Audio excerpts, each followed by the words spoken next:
Hello, everyone. This is Lee Andrews with Akathame. Thank you so much for joining Live with Lee again today.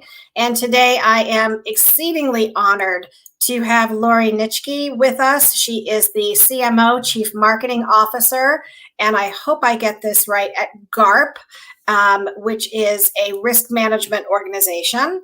Lori's going to tell you more about what she does in her role, but I really want to talk today about what's in Lori's feed. Lori's LinkedIn social media feed. And Lori and I have known each other for about a couple of years now, right, Lori? And we met in a business setting. And there was just something about Lori that intrigued me from the very start. Her warmth, her welcoming, her calm and gentle nature. And then as I started looking over her feed for the past couple of years in social, I realized that the same people are following her for years and years and years, from one job to the next. And her feed is filled with positive reinforcement about the work that her team is doing, not her, but the work that her team is doing. And that's what I want to talk about today. During this crisis where everybody is stuck at home, emotions are all over the map. We're getting a little itchy, a little antsy, I think, to say the least, about staying inside or outside. So I wanted Lori's opinion. How is she helping herself and her team get through this time? But also, how has she created this following within her own practice, from one organization to another following? So let's start with asking Lori to introduce herself, if I missed anything, and then go right into what she believes. What do you believe, Lori, has been your key to success all these years with bringing these people along your career with you? Well, thank you, Lee. And it's like such a lovely introduction. So I really do appreciate it. I think for me, like I've been a manager now for over 10 years, probably 12 years or so, in various companies, of course, always in marketing. And I think for me, it's really about being a true partner to people and having a real relationship with them, right? And if you didn't have that before COVID, and now you're all working from home, or maybe you have sort of an even worse situation, depending on what what kind of organization you're in. I think it is a challenge to establish now. It is possible, though, right? And it largely, people just want someone who cares about them. And I think you have to really listen to people. You have to try to imagine what it's like to be them. You have to sort of target your messages to them like you would as a marketer, in a way that makes sense to them, right? So you have to kind of speak their language. And I think what I'm trying to do right now with my team is what we've had to do the first 2 months of working from home, and we weren't a company. So the Global Association of Risk Professionals, which is also called GARP, it is a not-for-profit company that is organized to really elevate the practice of risk management through our certifications, through content, through studies, all these sorts of things. So I have a team of about 24 people, most in the US, some in London. And what we tried to do the first 2 months, I think, is I tried to make sure no one was sort of lost along the way, right?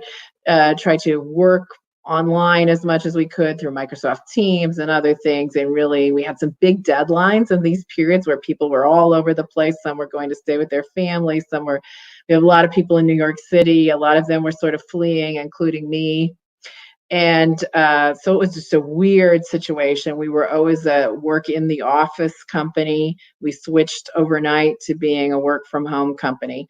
So, and I did a lot of reading about, you got to make sure that people are okay. So I would I had on my notebook to message 5 people a day, right? And I just sort of say, hey, how's it going? And people would say, oh, my dog died, or my grandpa is sick and I'm worried, or whatever, right?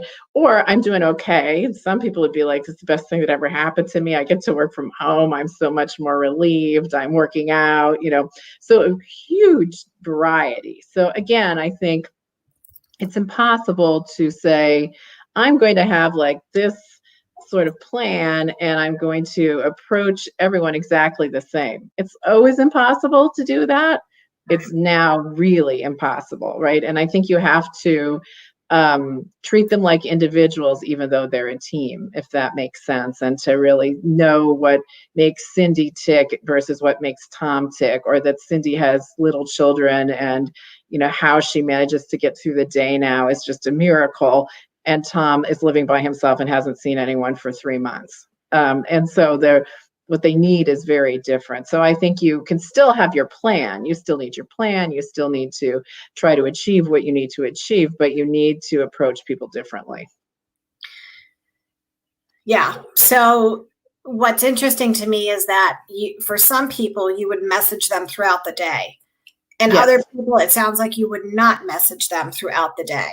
No, because they wouldn't like that. Because they wouldn't like that. So some people need that touch factor, while other people would look at that as being micromanaged. Is that right? Correct. Or they would think, what's going on with her? Like, why is she? Or they just need more time, uninterrupted time. For some of them, it's not so much a personal preference as it is their job. So for instance, I have, an editorial team, sort of an old school word at this point, but a content team that's like sitting, writing really in depth or editing very in depth, say risk modeling information. Well, if I keep pinging you and saying, what you have for lunch?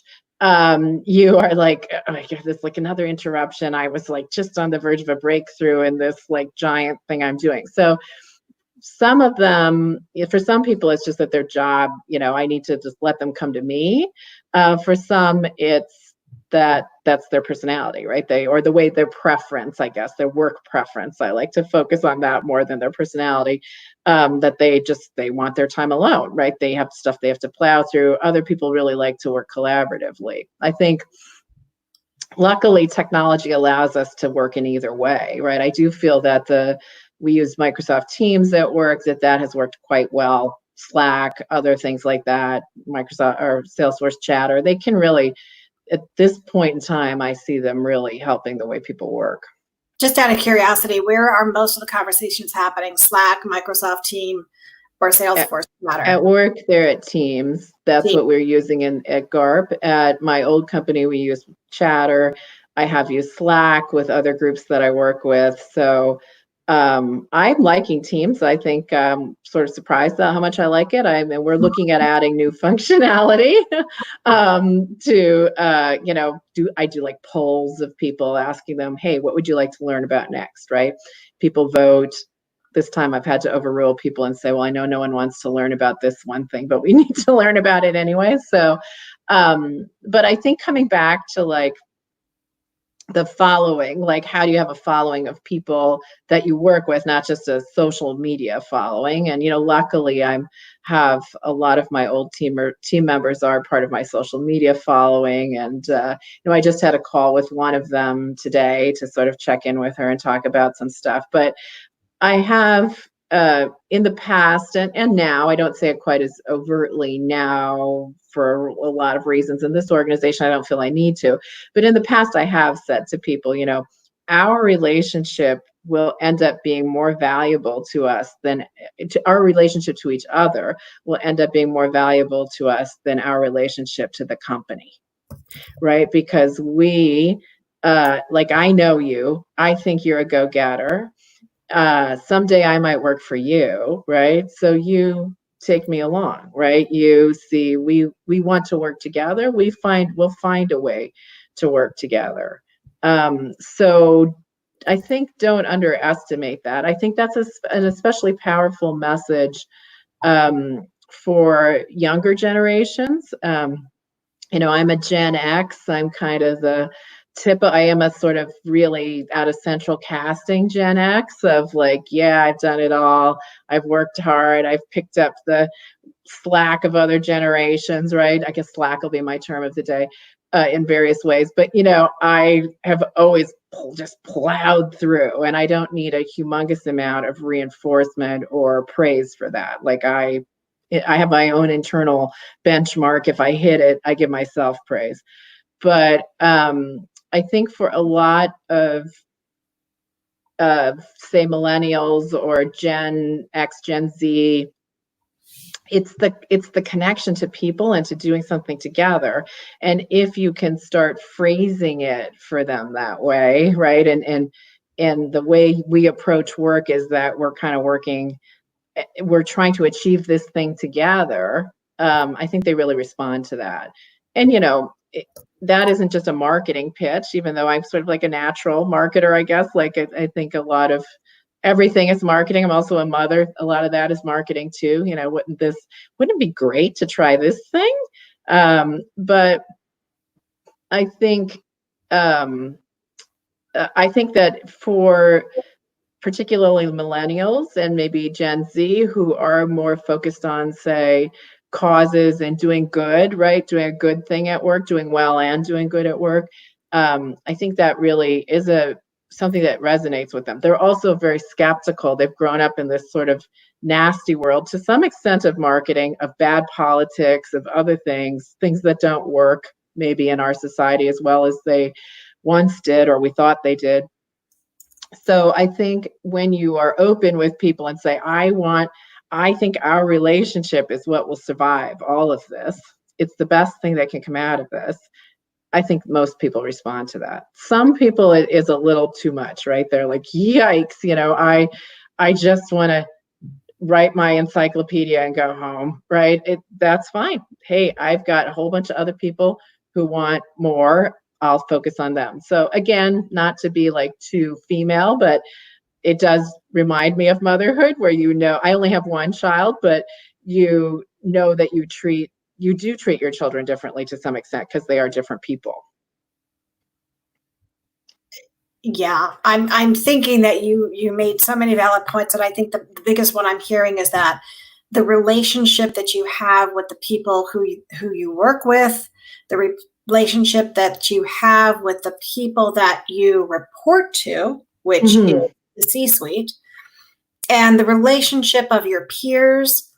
Look at all the levels of relationships that we have within an organization and within your team, Lori.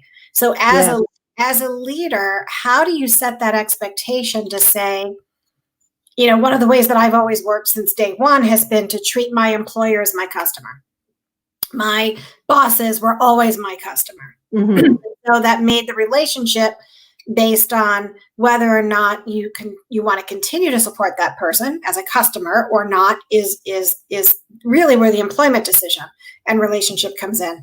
So on your team, do you actually come out and tell people that our relationships are what matter here, or do you do it in a roundabout way? So how direct and indirect do you come with that message?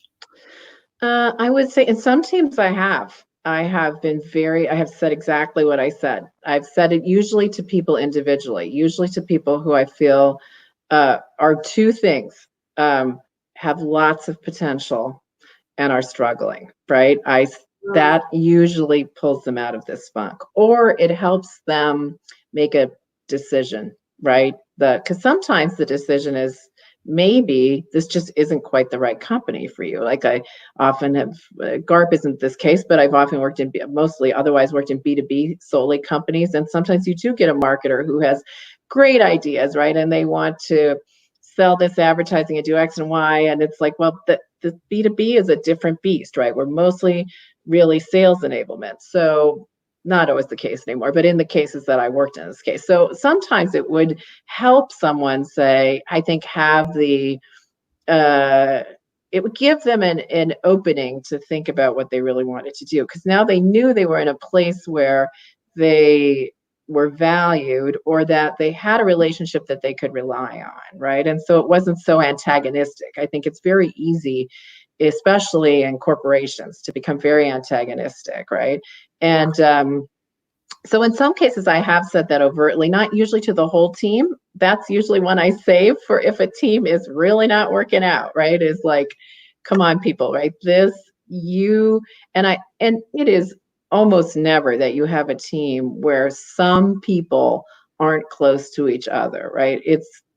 You can have a dysfunctional team, But usually you have little groups of people who say, well, yes, but I'm friends with John. I really like him. And you can tell, right? They work together. They stand up for each other at meetings or whatever. So I think it's rare that you would have teams that don't have any relationships that work. So you kind of focus on the ones that do. And, that can be good and bad at times. There are ones that sometimes can be that downhill slide of people who are bringing each other down and complaining about how bad things are. I generally haven't had a lot of that. I've been lucky not to have a lot of that on my own teams. I've been part of teams where that's truly the case, and I have really disliked it, and I tend to withdraw then.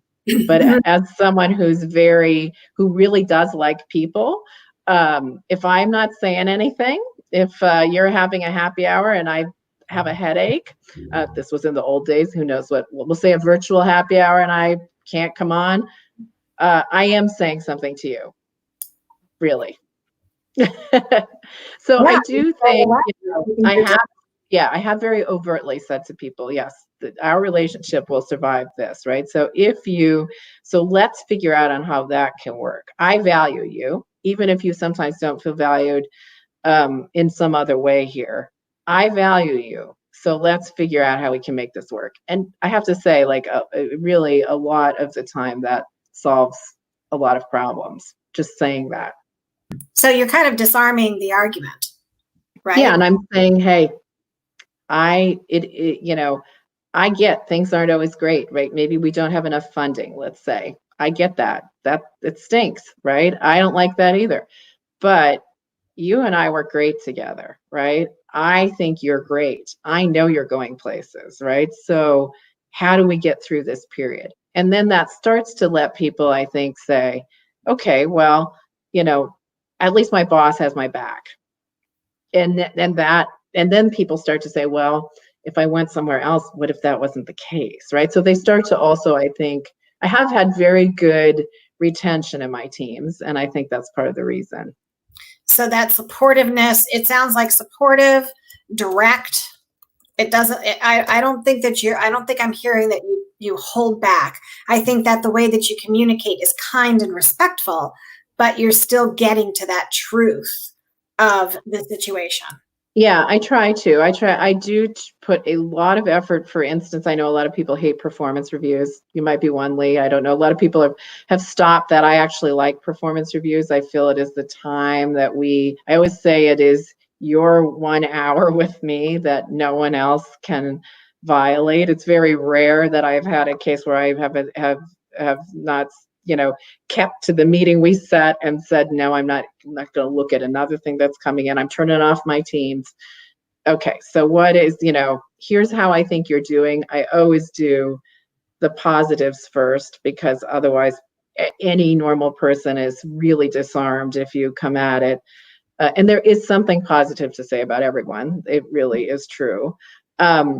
And there is something negative to say about everyone, or I would say constructive. I always tell people, if I were to review myself right now, I would say, here's some of the things I might say about myself, right? So it isn't, so I do think I try to be direct, but I am a Midwesterner, so I am not, even though I've lived in New York now for almost 15 years. So I try to combine my two selves, my Midwestern self and my New York self. And so I would say some people who are very sort of aggressive would not say that I'm direct enough. But if you listen to me, you will know that what I am telling you, if you know what I mean. So I'm not going to yell at you, most likely, unless you really have, ticked me off. But I will be, I do care enough to really tell people the ways that I think they can get better, because I had people who did that for me. Yeah, I actually love the fact that you get something important out of performance reviews.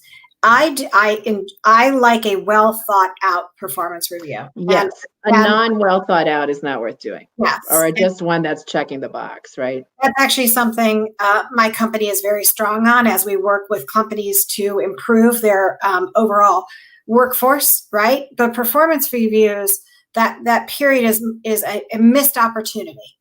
Yeah, There's agreed. opportunities for learning and development. There's opportunities to help advance for, I mean, just so many things that can come out of these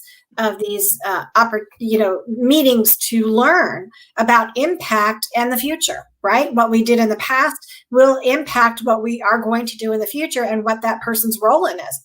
So why wouldn't we take opportunity? So I love that.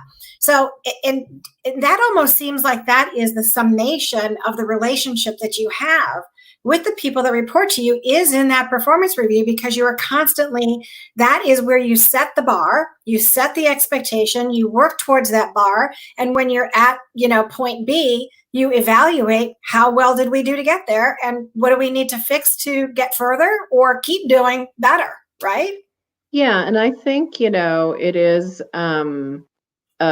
it's also this, what I like about performance reviews is this space that, again, is carved out to, on both sides, to have that kind of discussion. But I also think a lot of the times that when people aren't performing well, it is either they don't understand the expectations, right? That often, to me, it's almost always at its core misunderstanding. It's either I didn't understand the expectations, I don't understand the role, I don't understand the team, I don't understand the company. There's something I don't understand, right? It can be all kinds of the combination therein. There's also, though, I don't really understand myself, which now this sounds judgmental, but one of the great benefits I had from working for a Fortune 200 company for 9 years before this job was we did a lot of management training and a lot of self-awareness training. And I found that to be super helpful because I thought I was different at work than I am. Like I thought I was more forceful I'm a ideas person. I always have a ton of ideas, right? I think a lot of marketers are that way. And I thought I was sort of getting my point across, right? But it kind of came out through some of these assessments that people really weren't understanding where I was going, right? They kind of viewed me as fluffy in a way, which I would say of all the things that I'm not, fluffy is really not one of them. So I could be fluffier. But so I learned through those processes how to change my communication style. Right. And again, I'm from North Dakota originally, which is a particular part of the Midwest, like anyone who's seen Fargo or, Minnesota Nice, all those things, some of that really is real. And so I had grown up in a culture where, which I think is a good listening culture, but also in some ways a very passive culture, right? Or some might say passive aggressive on the bad days.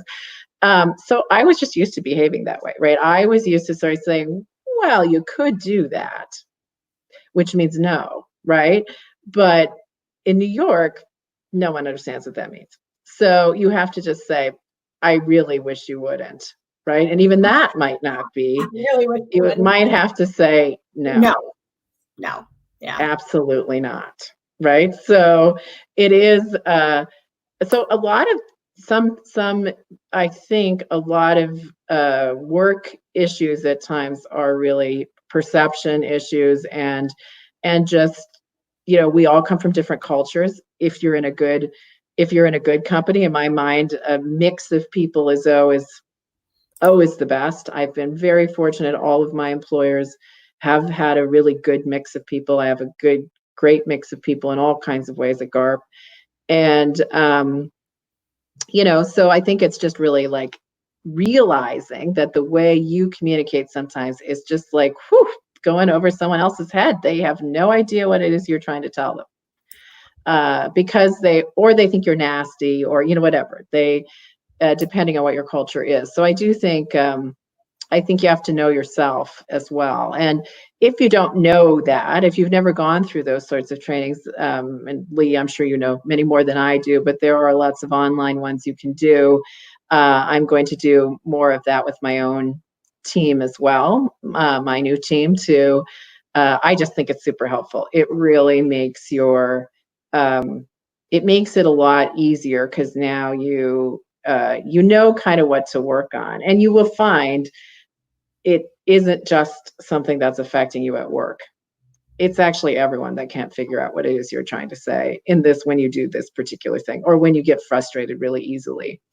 Right. So now you start to realize, oh, I can control some of this, right? I can make it better. And I think that is also when you become more empathetic to other people, because you realize that you also are not perfect. And Uh, none of us are, sadly, as much as we might try.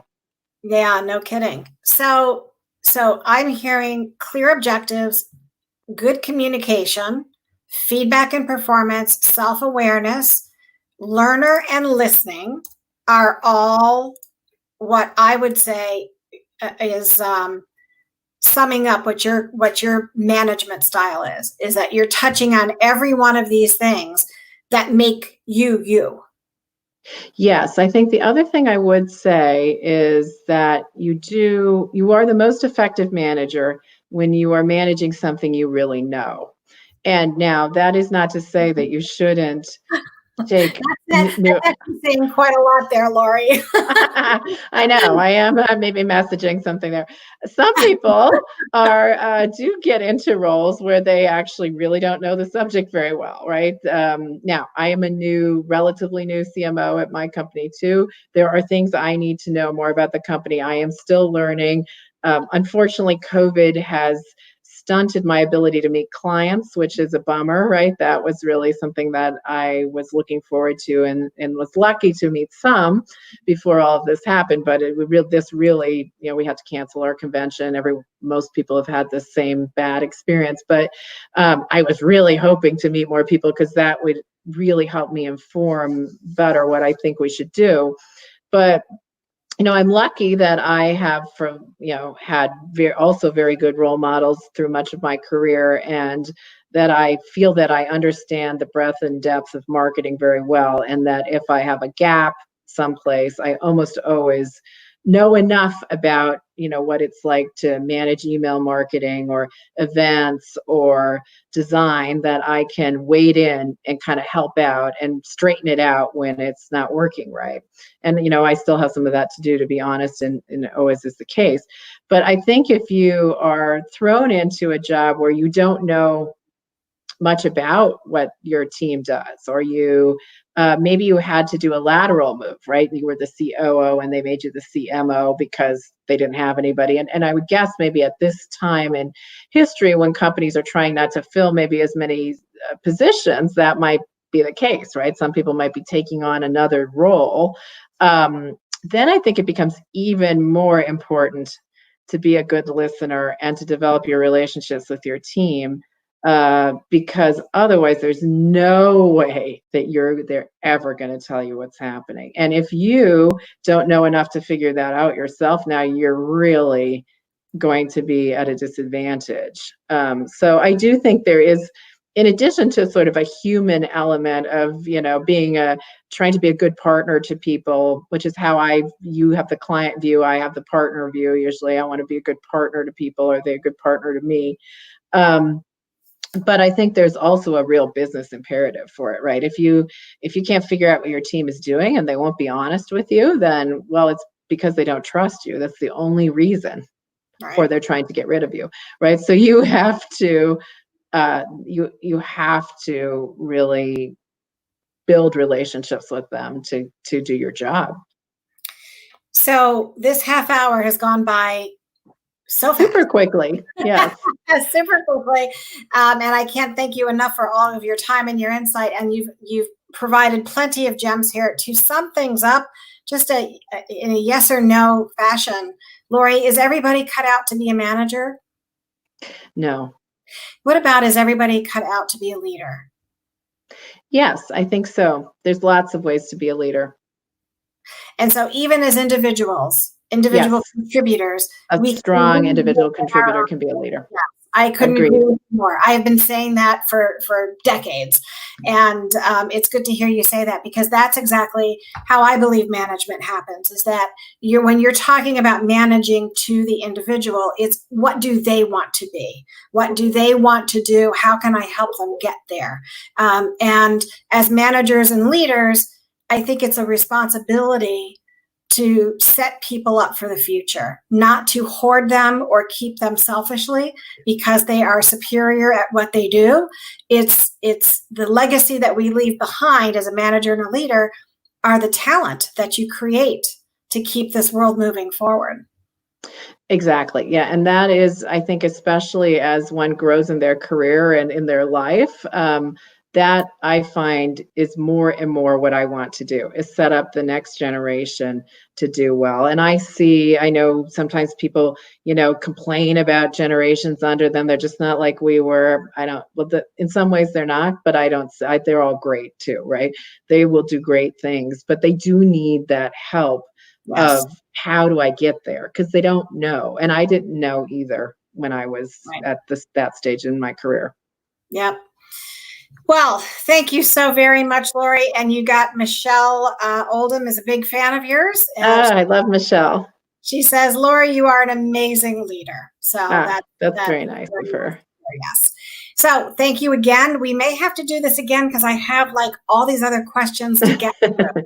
So, well, that is good. And I'll try to have a more jazzy background and everything. Don't worry about the background. I'm so glad that you were able to do this with us, especially during this time. Thank you so much again. Great. Thank you, Lee. Hang on for just a second as I turn the broadcast off. Thank you all for joining Live with Lee. Until next week, have a great weekend, everybody.